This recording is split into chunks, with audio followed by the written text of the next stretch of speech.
দর্শক শ্রোতা মণ্ডলী, আসসালামু আলাইকুম। প্রত্যেকে আমার প্রাণ ঢালা অভিনন্দন গ্রহণ করুন। আপনাদের সামনে আমি আরেকটি ছোট্ট টপিক্স নিয়ে উপস্থিত হলাম।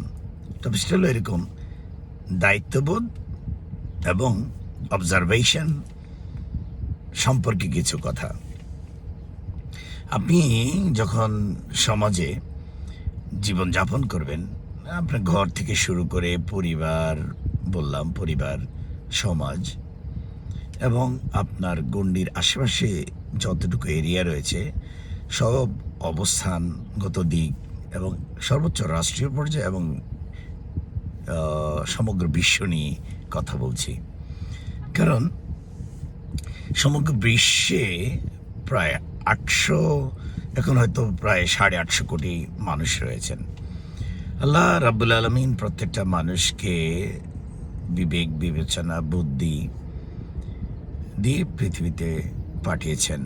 কারণ যে ধর্মেরই হোক, উপরওয়াল একজন আছেন, সৃষ্টিকর্তা একজন আছেন, যিনি নিয়ন্ত্রক, এটা প্রত্যেকে বিশ্বাস করেন।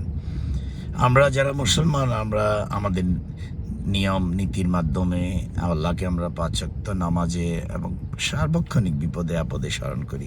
অন্যরা হয়তো অন্যভাবে স্মরণ করে। তবে হ্যাঁ, যে কথাটা বলছিলাম, মূল কথায় ফিরে আসি।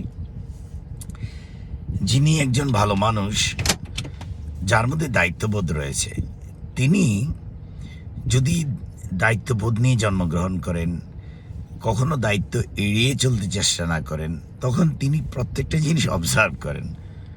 যেমন আমি আমাকে দিয়ে বলছি, আমি আমার আশেপাশে যখন আমি হাঁটতে শুরু করি, আমি প্রত্যেকটা জিনিস অবজার্ভ করার চেষ্টা করি। হ্যাঁ, ডানে বামে, সামনে পিছনে, এবং আমার প্রতিবেশীরা, এই যে আমি আমেরিকায় বসবাস করছি, আমার আশেপাশে অনেকগুলো চাইনিজ ফ্যামিলি রয়েছেন, তারপরে স্প্যানিশ ফ্যামিলি রয়েছেন, তারপর আমাদের বাঙালিরা রয়েছেন। আমি এই যে এরিয়াতে নতুন এসেছি, সেখানে মাত্র 1.5 বছর হলো, কিন্তু প্রত্যেকের সঙ্গে আমি বাসা থেকে বের হওয়ার পর যখন দেখা হয়, কনভারসেশনে আবদ্ধ হই, গুড মর্নিং বলি, গুড ইভিনিং বলি, বা তাদের পরিবার সম্পর্কে খবর নেই, এবং তারা তাদের বিভিন্ন সমস্যা নিয়ে অনেক সময় আমার সঙ্গে কথা বলেন। আই ফিল প্রাউড, কারণ মনে হয় যে তারা আমার পাশে থাকছেন। যদি এটা আমেরিকা, কেউ কারো খোঁজখবর রাখে না, সবাই কাজে ব্যস্ত, কিন্তু আমার ব্যস্ততার মাঝেও আমি প্রত্যেকের একটু খোঁজখবর নিয়ে আশেপাশে যখন দেখা হয়, একটু কুশল বিনিময় করা, অর্থাৎ তার সম্পর্কে জানা, বা কোনো কিছু প্রয়োজন হলে অনেস্টলি স্পিকিং আমি বলে থাকি। যেমন আমার সাথে কারো শত্রুতা থাকতে পারে, কেউ আমাকে অপছন্দ করতে পারেন, তারপরও আমার মনে হয় যে তার একটা ভুল হচ্ছে, বা সে এই কাজটা করলে ভুল হতে পারে, এটা আমার বিবেচনায়, তখন আমি যে কোনো মাধ্যমে সেই তথ্যটা প্রেরণ করার চেষ্টা করি। আর সেই তথ্য যখন আমি জানাই যে এটা করলে ওটা হবে, তখন অনেকে আবার ভাবে, যে লোক তোমাকে দেখতে পারে না, যার সাথে তোমার সম্পর্ক নাই, তার সম্পর্কে তুমি মাথা ঘামাচ্ছ কেন? আমি লজ্জিত, আমি সত্যি লজ্জিত, এবং আমি সত্যি লজ্জিত। কেন যেন মনে হয় যার সাথে আমার শত্রুতা রয়েছে, হয়তো আমি জানি, অথবা কে আমাকে দেখতে পারে না, হয়তো সেটা আমি জানি না, বা কার সঙ্গে আমার মিসআন্ডারস্ট্যান্ডিং হয়েছিল কোনো এক সময়, কিন্তু আমি ভুলে গিয়েছি। আমি চিন্তা করি ক্ষমা করে সামনে এগিয়ে যেতে, কারণ আমাদের জন্ম যখন হয়েছে, মৃত্যু হবেই। যদি কাউকে ক্ষমা করে দিতে পারি, কাউকে শুধরিয়ে পাশে রাখতে পারি, কাউকে একটা ভালো কথা বলে যদি তার একটা সমস্যার সমাধান করতে পারি, নিশ্চয় আল্লাহ রাব্বুল আলামিন আমাকে কোনো না কোনোভাবে উপকৃত করবেন, এবং বেনিফিটেড আমি হবই।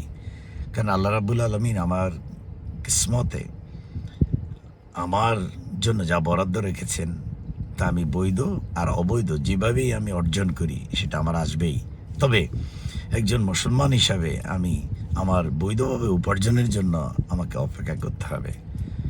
আর যদি কোনো কিছুই আমার ভাগ্যে না আসে, তাও আমি বলবো আলহামদুলিল্লাহ, আর যদি আসে তাও আলহামদুলিল্লাহ। তবে আল্লাহ যেভাবে রেখেছেন, যেভাবে আছি, এভাবে ছিলাম, আছি এবং থাকবো, এবং শত্রুও কখনো কোনো বিপদে পড়লে তার পাশে গিয়ে দাঁড়াবো। কারণ আমি আমার দায়িত্ববোধ থেকে সব কিছু অবজার্ভ করি, এবং চেষ্টা করি কোথাও কোনো সমস্যা হয়েছে কিনা বারবার বললে হয়তো অনেকে বিরক্ত হয়, অথবা শুধরিয়ে পাশে রাখার চেষ্টা করলে অনেকে হয়তো আমাকে সহ্য করতে পারেন না। কিন্তু আমি আমার এই নেচার থেকে, আমার এই অবস্থান থেকে আমি হয়তো বেরিয়ে আসতে পারবো না।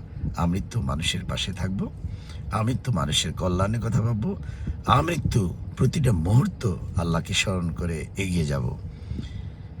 যারা আমার ভিডিও দেখছেন এই মুহূর্তে অথবা যারা দেখবেন, তারা প্রত্যেকে আমার জন্য দোয়া করবেন যেন আল্লাহ রাব্বুল আলামিন সুস্থ ও সুন্দরভাবে এই পৃথিবী থেকে সম্মানের সহিত বিদায় নেওয়ার তৌফিক দান করেন। আরটি সুন্দর টপিকস নিয়ে আসার আগ পর্যন্ত যেখানেই থাকুন ভালো থাকুন। আল্লাহ হাফেজ।